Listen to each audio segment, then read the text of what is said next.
अस्सलाम dear students, I hope आप सब खैरियत से होंगे। वर्ल्ड मैप लेक्चर सीरीज में welcome back. World map lecture series का ये हमारा थर्ड लेक्चर है। प्रीवियस लेक्चर्स में मैं आपके साथ कुछ बेसिक चीज़ें डिस्कस कर चुकी हूँ। उसके अलावा हमने इक्वेटर पे बात की थी, इक्वेटर पर लाई करने वाले कंट्रीज के बारे में डिस्कस किया था। आज हम एक बहुत ही इंपॉर्टेंट और इंटरेस्टिंग टॉपिक पर बात करेंगे। बच्चों, जैसा कि आपको पता है कि मेरा एजुकेशनल चैनल है और मेरी कोशिश यही होती है कि मैं अपने स्टूडेंट्स के लिए ऐसी वीडियोस लेकर आऊँ, ऐसे टॉपिक्स पे वीडियो बनाऊं जो जनरलाइज टॉपिक हो और आपके हर तरह के एग्जाम, चाहे वो सब्जेक्टिव हो, ऑब्जेक्टिव हो, पीपीएससी, एफपीएससी का कोई एमसीक्यू बेस्ड पेपर हो, सीएसएस पीएम से रिलेटेड जो है किसी सब्जेक्ट का कोई क्वेश्चन हो, आपको ऐसे टॉपिक्स पढ़ाऊं, ऐसे टॉपिक्स पे बात करूं जो आपके लिए हर लिहाज से यूजफुल हो। सो आई डिसाइडेड कि आज हम बात करेंगे वर्ल्ड मैप के एक निग्लेक्टेड पोर्शन पे जो कि है ग्रीनलैंड। तो बच्चों, ग्रीनलैंड जो है वो एक आइलैंड है जो कि अर्थ के बिल्कुल नॉर्थ में पाया जाता है।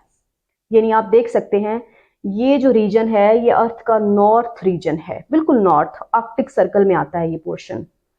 इसमें ये जो ग्रीन कलर का आपको नजर आ रहा है जिसको मैंने इंसर्कल किया है, ये ग्रीनलैंड है जो कि एक आइलैंड है। इसको कॉन्टिनेंट नहीं कहना। आपको नजर आ रहा होगा कि ये बिल्कुल सेपरेट सा है और बड़ा सा लैंड मैस है, so it may be a continent. It is not a continent, it is an island. ये एक ऑटोनोमस टेरिटरी है जो कि किंगडम ऑफ डेनमार्क में आती है। डेनमार्क जो है वो यूरोप के बिल्कुल नॉर्थ वेस्ट में पाया जाने वाला एक कंट्री है। ये वाला छोटा सा कंट्री है जो कि इस ग्रीनलैंड से 1500 माइल्स दूर है, लेकिन इसके अंडर आता है ये। अच्छा, ग्रीनलैंड जो है चूंकि एक आइलैंड है और ये डेनमार्क के अंडर आता है। अब हम इसकी तमाम जो हिस्ट्री है, इसकी डिस्कवरी है, उसके बारे में बात करेंगे। ग्रीनलैंड को एक वाइकिंग ने डिस्कवर किया था। वाइकिंग क्या होते हैं? वाइकिंग एक्चुअली सीफारिंग पायरेट्स या हंटर्स को कहा जाता है जो कि समंदरों में सफ़र करते हैं, वहाँ पे पायरेसी भी करते हैं और उसके अलावा वो उनके यही प्रोफेशंस होते हैं, वहाँ पे ट्रेड करते हैं और डिफरेंट उन्होंने यूरोपियन कॉलोनीज बनाई थी थ्रू ट्रेडिंग और पायरेटिंग।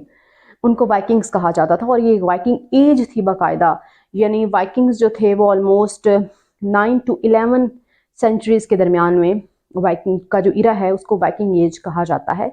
उस ड्यूरेशन में स्कैंडिनेवियन कंट्रीज़ के जो लोग थे वो वाइकिंग्स कहलाते थे। स्कैंडिनेवियन कंट्रीज़ जो हैं वो स्पेसिफिकली 3 कंट्रीज़ हैं, डेनमार्क, नॉर्वे और स्वीडन। ये कंट्रीज़ अगर आपको नज़र आ रहे हैं मैप पे, थोड़ा सा दूर होगा, ये डेनमार्क है, ये नॉर्वे है, ये स्वीडन है। ये 3 कंट्रीज़ जो हैं जो यूरोप के बिल्कुल नॉर्थ वेस्ट में हैं, इनको हम स्कैंडिनेवियन कंट्रीज़ कहते हैं। और अगर इसमें फिनलैंड शामिल कर लिया जाए तो इन्हीं कंट्रीज़ को हम नॉर्डिक कंट्रीज़ भी कहते हैं। यहाँ पर ये जो पाए जाने वाले लोग वाइकिंग्स थे, उनमें एक वाइकिंग था एरिक द रेड। उसी ने वाइकिंग एज में ऑलमोस्ट 986 में उसने ग्रीनलैंड डिस्कवर किया था।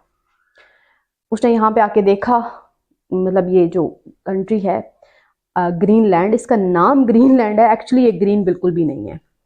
It's a huge mass of ice, बर्फ पर मुश्तमिल एक बहुत बड़ा ये लैंड मैस है। इसको ह्यूज ग्लेशियर भी कह सकते हैं। अंटार्कटिक की तरह ये अंटार्कटिक आइस शीट के बाद ये second largest ice sheet of the world भी कहलाती है ग्रीनलैंड। जब उसने देखा कि यहाँ पे कंडीशंस बहुत हार्श हैं लेकिन यहाँ पे आबादी बिल्कुल भी नहीं है, टोटली दैट वाज अनलिमिटेड, क्योंकि उसी वक्त डिस्कवर हुआ था, तो उसने इसका नाम जो था ना वो ग्रीनलैंड रख दिया था टू अट्रैक्ट द सेटलर्स, कि लोग यहाँ पर इसके नाम की वजह से आएँ और यहाँ पर रहें और सेट हो जाएं। सो इसका नाम इस वजह से भी ग्रीनलैंड इसको कहा जाता है। और इनकी अपनी लैंग्वेज में जो कि ग्रीनलैंडिक लैंग्वेज है, और ग्रीनलैंडिक लैंग्वेज एक्चुअली ये कनाडा और अलास्कन्स की जो इनुइट लैंग्वेज है उससे इमर्ज करती है ग्रीनलैंडिक लैंग्वेज। यहाँ के लोग वैसे ग्रीनलैंडिक के अलावा डैनिश और इंग्लिश भी बोलते हैं। ग्रीनलैंडिक लैंग्वेज को में इसी ग्रीनलैंड आइलैंड को क्लालिट नुनात भी कहा जाता है। क्लालिट नुनात, इसका कैपिटल नूक है। और जैसे कि अभी मैं बात कर रही थी कि एरिक द रेड जो वाइकिंग था उसने इसको डिस्कवर किया था 986 में। फिर डिफरेंट यूरोपियन सेटलर्स यहाँ पे स्कैंडिनेवियन से और स्कैंडिनेवियन कंट्री से, नॉर्डिक कंट्री से यहाँ पे डिफरेंट सेटलर्स आए और यहाँ पे वो रहे भी सही, लेकिन मिस्टीरियसली वो गायब हो गए कुछ अरसे के बाद। तकरीबन 13 to 14 सेंचुरीज की बात है, जब वो वाइकिंग्स जो थे वो मुकम्मल तौर पर, जो सेटलर्स थे यहाँ पे, वो गायब हो गए। उनके बारे में कुछ नहीं पता। और पता कब चला कि वो गायब हैं, क्योंकि ऑलमोस्ट 18th सेंचुरी की बात है, जब प्रोटेस्टेंट मिशनरीज जो थे, मिशनरीज होते हैं जो रिलीजियस प्रीच करते हैं, रिलीजन की तबलीग करते हैं, रिलीजन्स को फैलाते हैं क्रिश्चियंस की, उनको प्रोटेस्टेंट मिशनरीज और डिफरेंट उनके जो भी होते हैं कैथलिक्स या प्रोटेस्टेंट उनके जो ग्रुप्स होते हैं, वो मिशनरीज यहाँ पर यूरोप से आए, डेनमार्क, नॉर्वे वगैरह से यहाँ पर आए कि अपने वो जो लोग हैं हमारे वाइकिंग्स, जो स्कैंडिनेवियन लोग थे, उनसे जाके मिलें, उनको रिलीजियस प्रीच करें। जब उन्होंने यहाँ पे आके देखा तो वहाँ पर वो वाइकिंग स्कैंडिनेवियन सेटलर्स मौजूद नहीं थे, बल्कि वहाँ पर कनाडा और अलास्का के इंडिजिनस लोग थे, इनुइट्स मौजूद थे। यानी वो वाइकिंग्स जो वहाँ पर आए थे वो मिस्टीरियसली गायब हो गए। उसके बाद फिर आहिस्ता आहिस्ता इधर उधर के सेटलर्स आते गए, लेकिन अभी भी इसकी आबादी बहुत कम है। 1953 में किंगडम ऑफ डेनमार्क ने इसको होम रूल दिया था। उसके बाद 1979 में किंगडम ऑफ डेनमार्क ने इसको जो है वो सेल्फ रूल दे दिया था, और अब ये एक ऑटोनोमस टेरिटरी है यहाँ पर। अगर ज्योग्राफिकली देखा जाए तो जैसा कि आपको मैप में नज़र आ रहा है, ये नॉर्थ अमेरिका की टेरिटरी कहलाएगी, लेकिन ये है नहीं नॉर्थ अमेरिका की टेरिटरी। और अगर पॉलिटिकली और कल्चरली देखा जाए, that is associated with Denmark. तो आगे हम बात करेंगे ग्रीनलैंड जो है उसके कल्चर के बारे में, उसकी अपनी क्या फीचर्स हैं, क्या स्पेशलिटीज़ हैं। अगर हम इसकी लैंडस्केप की बात करें तो ग्रीनलैंड जो है, वैसे तो 80% जो आइलैंड है पूरा वो बर्फ़ पर मुश्तमिल है। वैसे अगर आप इसकी मैप में एरिया देखें तो आपको लग रहा होगा कि ये बहुत बड़ा आइलैंड है, शायद ऑस्ट्रेलिया से भी बड़ा हो, लेकिन ऐसा बिल्कुल भी नहीं है। ये ऑस्ट्रेलिया का आप समझ लें चौथा हिस्सा है। यानी ये नज़र यहाँ पे मैप में आ रहा है, क्योंकि आपको पता है जो मर्क्यूरेटस प्रोजेक्शन में मैप बनाए जाते हैं, यानी इस तरह से पेपर पर जो मैप बनाए जाते हैं, उसमें इक्वेटर लाइन के बराबर बाकी पैरेलल्स भी होते हैं। आपको यहाँ पे नज़र आ रहा होगा। अगर मैं ग्लोब में आपको दिखाऊं तो ग्लोब में जो पैरेलल्स हैं इक्वेटर से आगे, जैसे हम ऑनवर्ड मूव करते हैं या डाउनवर्ड मूव करते हैं, पैरेलल्स की लेंथ छोटी होती जाती है। लेकिन अगर हम यहाँ पर बात करें, एक पेज पर प्लेन प्रोजेक्शन की बात करें, तो वहाँ पर इक्वेटर और बाकी जो पैरेलल्स हैं उनकी लेंथ ऑलमोस्ट इक्वल होती है, जिसकी वजह से मैप में जो इमेजेस होते हैं डिस्टॉर्शन की वजह से वो आपको इस तरह से उनकी एरिया का नहीं पता चल रहा होता। यहाँ पर आपको ग्रीनलैंड बड़ा सा नज़र आ रहा होगा, एक्चुअली वो बड़ा नहीं है, वो ऑस्ट्रेलिया से बहुत छोटा है।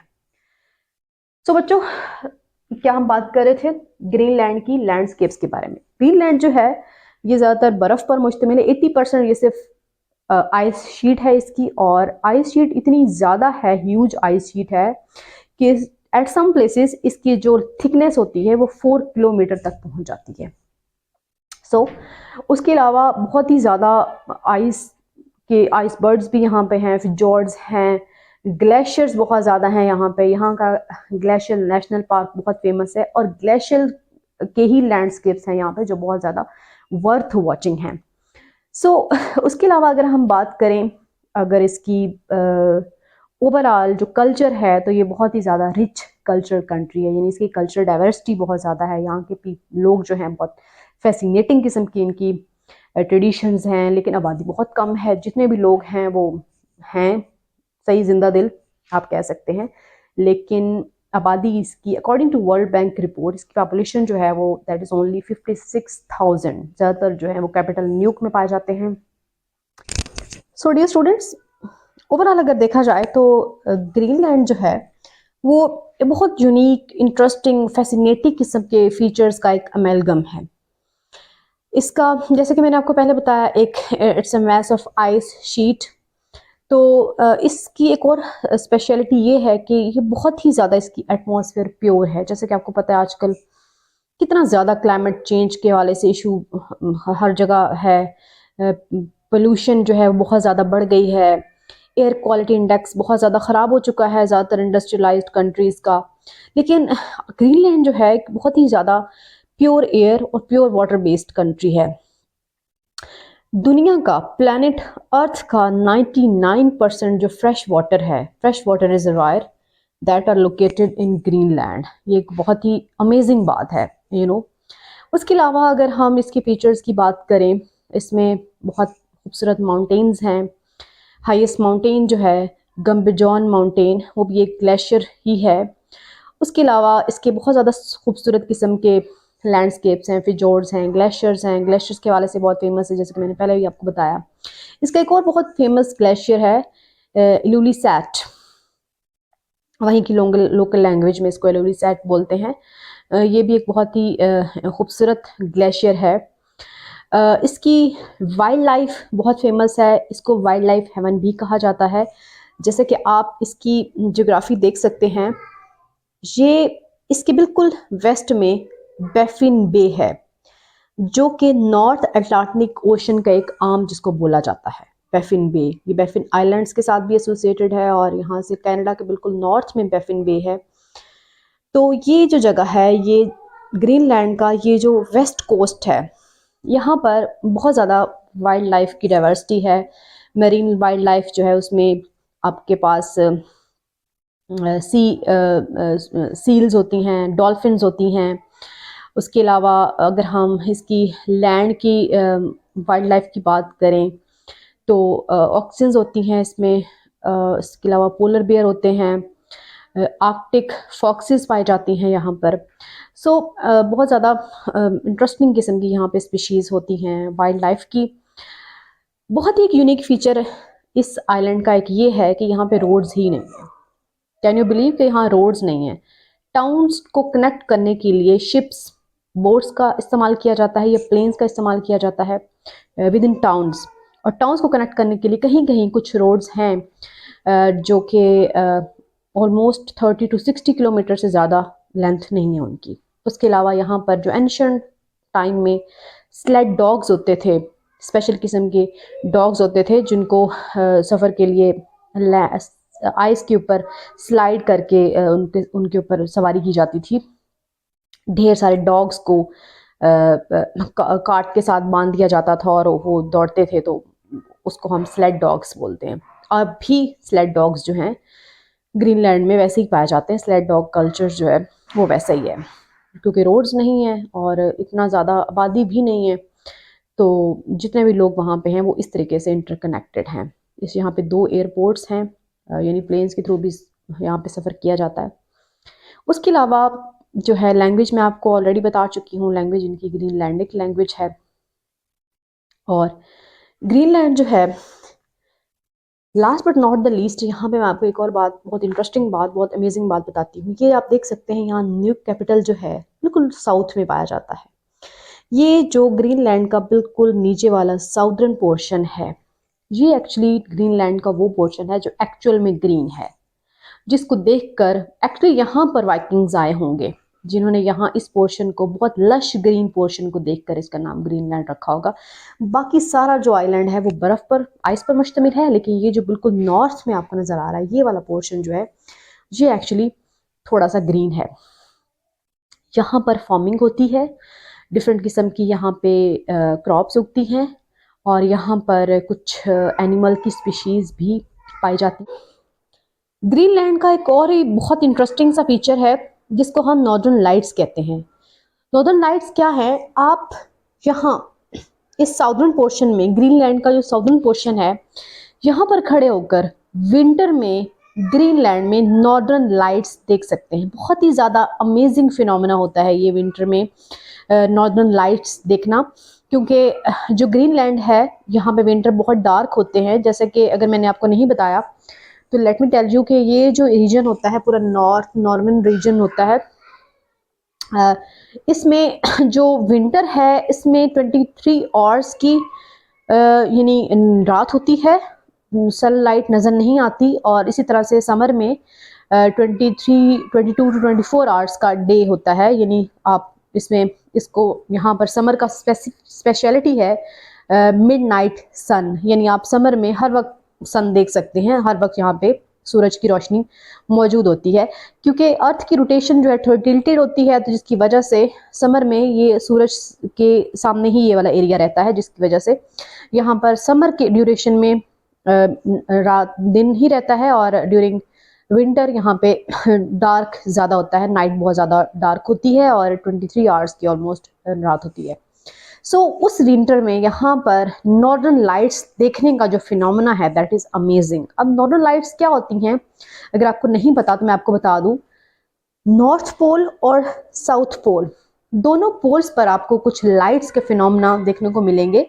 नॉर्दर्न पोर्शन के नॉर्थ पोल की लाइट्स के फिनोमेना को हम एरोरा बोरियलिस कहते हैं, और साउथ पोल के इसी लाइट के फिनोमेना को हम एरोरा ऑस्ट्रेलिस कहते हैं। ये लाइट्स क्या होती हैं, कैसे होती हैं? होता ये है कि जैसे कि सूरज है, सूरज के पार्टिकल्स कुछ होते हैं, सोलर पार्टिकल्स, वो बहुत हाई स्पीड्स के साथ आते हैं और हाई स्पीड के साथ वो अर्थ की अपर एटमॉस्फेयर के साथ टकराते हैं, कोलाइड करते हैं। जब बहुत हाई स्पीड के साथ ये सोलर पार्टिकल्स अर्थ के अपर एटमॉस्फेयर के साथ कोलाइड करते हैं तो डेफिनेटली थोड़ा बहुत डैमेज हो सकता है। उस डैमेज से प्रिवेंट करने के लिए अर्थ की जो मैग्नेटिक फील्ड है वो एक्टिव हो जाती है और उनको पोल्स पर, उन पार्टिकल्स को पोल्स पर डाइवर्ज कर देती है, जिसकी वजह से पोल्स पर आपको वो बहुत मज़े की फिनोमिनल किस्म की लाइट्स जो हैं वो देखने को मिलती हैं। समर में आप नॉर्थ साउदर्न लाइट्स जो है वो देख सकते हैं, और विंटर में आप नॉर्दर्न लाइट्स जो हैं वो देख सकते हैं। नॉर्दर्न लाइट्स को एरोरा बोरियलिस कहते हैं और साउदर्न लाइट्स को हम एरोरा ऑस्ट्रेलियस कहते हैं। ये फिनोमेना आप यहाँ ग्रीनलैंड के साउथ पोर्शन में देख सकते हैं। ये बहुत ही अमेजिंग किस्म का फिनोमेना होता है। इसके अलावा बच्चों को इस रीजन में एक बहुत ही और इंटरेस्टिंग आइलैंड है, दैट इज आइसलैंड। ये देख रहे हैं आप, ये जिसको मैंने सर्कल किया है, ग्रीनलैंड का छोटा सा आपको ग्रीन सा एक नजर आ रहा होगा island, that is known as Iceland. नाम से आपको लग रहा होगा कि आइसलैंड जो है वो आइस पर मुश्तमिल है, ऐसा बिल्कुल भी नहीं है। जैसा कि ग्रीनलैंड ग्रीन नहीं है, आइसलैंड जो है वो आइस नहीं है। आइसलैंड जो है वो एक बहुत ही अमेजिंग किस्म के फीचर्स पर मुश्तमिल एक आइलैंड है, जो कि ग्रीनलैंड और डेनमार्क के सेंटर में है, यानी यूरोपियन जो नेशंस हैं, स्कैंडिनेवियन नेशंस और ग्रीनलैंड, उनके सेंटर में लाई करता है और बिल्कुल नॉर्थ अटलांटिक ओशन के बिल्कुल नॉर्थ में पाया जाने वाला ये आइलैंड है। इसमें भी बहुत ही मल्टीपल किस्म के लैंडस्केप्स हैं, बहुत ही अमेजिंग किस्म के फीचर्स हैं आइसलैंड की भी। अगर हम आइसलैंड की बात करें तो आइसलैंड जो है ये भी किंगडम ऑफ डेनमार्क की एक ऑटोनोमस टेरिटरी है और 1944 में इसने अपनी इंडिपेंडेंस हासिल कर ली थी। इसमें बहुत अमेजिंग किस्म के, मैंने आपको बताया, लैंडस्केप्स हैं, फिजॉर्ड्स हैं, माउंटेन्स हैं, स्टीप माउंटेन्स हैं, ग्लेशियर्स बहुत ज़्यादा हैं और वॉल्केनोज बहुत ज़्यादा हैं। ऑलमोस्ट 130 वॉल्केनोज आइसलैंड में पाए जाते हैं, जिनमें से 30 आज भी एक्टिव वॉल्केनोज हैं। क्योंकि ये मिड अटलांटिक रिज के ऊपर पाया जाने वाला आइलैंड है। ये जो रीजन आपको नजर आ रहा है ये मिड अटलांटिक रिज है। इसके बारे में भी हम अभी डिस्कस करेंगे कि मिड अटलांटिक रिज क्या होती है। बच्चों आइसलैंड जो है ये भी ग्रीनलैंड की तरह, इसका जो कैपिटल है वो रेकजैविक है। इसके भी बड़े अमेजिंग से फीचर्स हैं। इसमें जो लोग हैं वो बहुत ट्रेडिशनल हैं, उसमें बहुत ज़्यादा डिफरेंट किस्म के कल्चर्स पाए जाते हैं और उसके अलावा ये बहुत ही पीसफुल किस्म का कंट्री है। यानी इतना पीसफुल है कि आइसलैंड की अपनी कोई स्टैंडिंग आर्मी नहीं है। बहुत सारे एमसीक्यूज जो है वो आइसलैंड के हवाले से आते हैं, आज हम सारे इसमें डिस्कस करने वाले हैं इस वीडियो में। आइसलैंड जो है ये वो कंट्री है जिसकी अपनी कोई स्टैंडिंग आर्मी नहीं है। इतना पीसफुल है कि यहाँ पे जो पुलिस डिपार्टमेंट है उसके पास गन ही नहीं होती, यानी आप नॉर्मली गन कंटेन नहीं कर सकते। उसके अलावा गन जो है वो स्पेशल वाइकिंग स्क्वाड होता है, सिर्फ वो पोजेस कर सकता है। उसके अलावा नॉर्मली लोग के पास गन नहीं होती। क्राइम्स को रोकने के लिए वो डिफरेंट बैटन्स वगैरह और इस तरह के इंस्ट्रूमेंट्स का इस्तेमाल करते हैं। कोई स्टैंडिंग आर्मी नहीं है इनकी, बहुत ही पीसफुल किस्म का कंट्री है। और उसके अलावा नेटो का हिस्सा है, ये नेटो का मेंबर भी है। और उसके अलावा चूंकि यहाँ पे यूनाइटेड नेशंस के ये बिल्कुल साथ है यहाँ पे, यूनाइटेड नेशंस इसके पास है, तो यूनाइटेड नेशन के साथ इसका बायलैटरल डिफेंस एग्रीमेंट हुआ हुआ है। उसके अलावा अगर हम इसका जो पार्लियामेंट है that is known as Althing and that is the world oldest parliament. ये बहुत ही ज़्यादा पूछा जाने फ्रिक्वेंटली पूछा जाने वाला एमसीक्यू है कि वर्ल्ड ओल्डेस्ट पार्लियामेंट कौन सा है, तो वो आइसलैंड का पार्लियामेंट एल्थिंग है। यहाँ के जो लोग हैं वो बहुत ही ज़्यादा कल्चर्ड है, सिविलाइज्ड भी हैं। उसके अलावा यहाँ के लोगों का एक बिलीफ होता है एल्स पर। यहाँ के लोग सुपर नेचुरल चीज़ों पे बहुत ज़्यादा बिलीव करते हैं।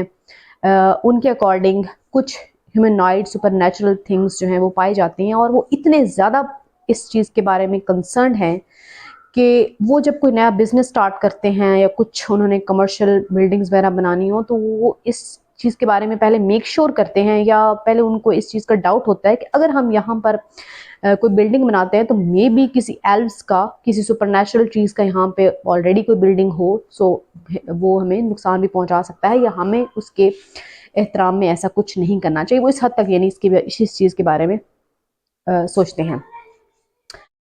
सो बच्चों, जैसा कि मैंने आपको बताया कि आइसलैंड के जो लैंडस्केप्स और हैं डिफरेंट व्यू पॉइंट्स, वो बहुत ज़्यादा अमेजिंग है और उनको विज़िट किया जा सकता है। उसमें एक बहुत ज़्यादा अट्रैक्टिव प्लेस है, अट्रैक्टिव पॉइंट कह सकते हैं उसको, that is Thingvellir national park of Iceland. इसकी बहुत एक स्पेशल फीचर है जो मैं आपको थोड़ा सा एक्सप्लेन करूँगी अभी। ये थिंगविलर नेशनल पार्क जो है ये बिल्कुल मिड अटलांटिक रिज के ऊपर वाक़या है, जो मैंने आपको पहले भी ये नाम बोला है। यहाँ पर आप टेक्टोनिक प्लेट्स की डाइवर्जेंस ज़मीन के ऊपर देख सकते हैं, जो कि एक बहुत ही अमेजिंग बात है। अब टेक्टोनिक प्लेट डाइवर्जेंस अगर आप ज्योग्राफी के स्टूडेंट्स नहीं और आपको नहीं पता, तो मैं थोड़ा सा इसके बारे में भी ब्रीफ कर देती हूँ। अगर हम ज़मीन बनने से, जो इस वक्त ज़मीन की जो लैंडस्केप पूरी है, अर्थ की लैंडस्केप है, इस बनने से पहले चले जाएं, तो बहुत पहले वाली बात तो हम बचपन से पढ़ते आ रहे हैं कि ज़मीन जो है, अर्थ जो है, that is part of a star, सूरज का हिस्सा थी, और फिर उससे एक छोटा सा टुकड़ा अलहदा हुआ और दैट वाज फायर बॉल, आग का एक गोला थी, और फिर आहिस्ता आहिस्ता उसका टेम्परेचर लो होता गया और फिर वो रहने के काबिल हुई। यहाँ तक तो आप सबको पता होगा। लेकिन उससे पहले, यानी जब वो ज़मीन एक पूरी लैंड मैस थी, इतना ज़्यादा पानी जहाँ आपको नज़र आता है ये उस वक्त इतना ज़्यादा नहीं था। ज़मीन सिर्फ एक लैंड मैस थी, टोटल लैंड मैस, जिसमें डिफरेंट किस्म के कॉन्टिनेंट्स जो अब आपको नज़र आते हैं मैप ऑफ अर्थ पर, ये उस वक्त डिफरेंट कॉन्टिनेंट्स में, पोर्शंस में डिवाइडेड नहीं था, सिंगल लैंड मैप था। और जो ये लैंड मैस होता है ये 7 टेक्टोनिक प्लेट्स पर मुश्तमिल होता है। जब ये टेक्टोनिक प्लेट्स डिफरेंट किस्म के जोग्राफिक चेंजेस की वजह से अलहदा हुई, डाइवर्ज हुई, तो फिर ये कॉन्टिनेंट्स जो आपको नज़र आ रहे हैं ये बने। एक्चुअली हुआ क्या था कि ये जो नॉर्थ अमेरिका है और जो ये यूरेशियन टेक्टोनिक प्लेट है, यूरेशिया मीन्स यूरोप और एशिया को मिला के हम यूरेशिया बोलते हैं, तो यूरेशिया और नॉर्थ अमेरिका ये एक टेक्टोनिक प्लेट थी, यानी 2 टेक्टोनिक प्लेट्स थी, मिली हुई थी आपस में। और ये north Atlantic ocean that was not present at that time. जब इनकी डाइवर्जेंस हुई, ये टेक्टोनिक प्लेट्स अलहदा हुई, इनके अलहदा होने से नॉर्थ अटलांटिक ओशन अपीयर हुआ, और इनका जो बिल्कुल सेंट्रल लाइन है उसको हम मिड अटलांटिक रिज भी कहते हैं, जिस पर ये दोनों टेक्टोनिक प्लेट्स लाई करते हैं और ये अलहदा हो रही होती हैं। थिंगविलर नेशनल पार्क जो आइसलैंड में है, वहाँ पर बाकायदा आपको ये नज़र आ रही हैं लैंड मैसेज, 2 टेक्टोनिक प्लेट्स 2 किस तरह से डाइवर्ज हो रही हैं, क्योंकि जो डाइवर्जेंस का प्रोसेस होता है, डाइवर्जेंस या कन्वर्जेंस, टेक्टोनिक प्लेट्स की जो डाइवर्जेंस कन्वर्जेंस होती है, ये आपको अपेरेंटली नज़र इतनी नहीं आ रही होती, ये ज़मीन के ऊपर वाला जो पोर्शन है उससे नीचे हो रही होती है। तो यहाँ पर थिंगविलर जो है वो इस वजह से भी बहुत ज़्यादा स्पेशलिटी है ये इसकी, कि वहाँ पर आप बाकायदा ये फिनोमेना देख सकते हैं। उसके अलावा एक तो ये कि इसकी बहुत इंपॉर्टेंट फीचर है, उसके अलावा यहाँ पर भी वही है जो मैंने आपको पहले बताया कि ग्रीनलैंड की तरह यहाँ पर भी मिडनाइट सन समर में आप देख सकते हैं, और विंटर में यहाँ पर बहुत लंबी रातें होती हैं, यानी 22 से 23 घंटे की रात हो सकती है, और समर में 22 से 23 घंटे का दिन हो सकता है। यहाँ सूरज जो है समर में ऑलमोस्ट 20 to 23 आवर्स जो है वो रहता है। इस वजह से भी यहाँ के लोग प्रोडक्टिव बहुत होते हैं, क्योंकि उनके पास वर्क के ड्यूरेशन ज़्यादा होता है। और यहाँ की भी पॉपुलेशन इतनी ज़्यादा नहीं है, यानी कम पॉपुलेटेड एरिया है, लेकिन बहुत ज़्यादा हाई टेक्नोलॉजिकली एडवांस्ड कंट्री है। So dear student, that was all about Greenland and Iceland islands. दोनों बहुत ही वर्थ सीइंग आइलैंड्स हैं और बहुत अमेजिंग आइलैंड्स हैं। अगर आप एडवेंचर लविंग हैं, नेचर लविंग हैं, तो आपको ये जगह जो हैं, ये आइलैंड्स ज़रूर विज़िट करने चाहिए। ज़िंदगी में कभी मौका मिले तो लाजमी इनको विज़िट भी कीजिएगा। एंड आई होप आज मैंने जितनी भी इंफॉर्मेशन आपको दी है आपके लिए काफ़ी यूज़फुल रही होगी। अपने एग्ज़ाम पॉइंट ऑफ व्यू से भी ये जितनी इन्फॉर्मेशन मैंने आपको दी है, इससे आपके बहुत सारे MCQs पोर्शन कवर हो सकता है। आप सब्जेक्टिव पेपर में भी इसको, ये सारी इन्फॉर्मेशन को यूज़ कर सकते हैं। अगर आप चैनल पे नए हैं तो चैनल को सब्सक्राइब करें, अपने फ्रेंड्स के साथ शेयर करें और wish you all the best. Thank you so much.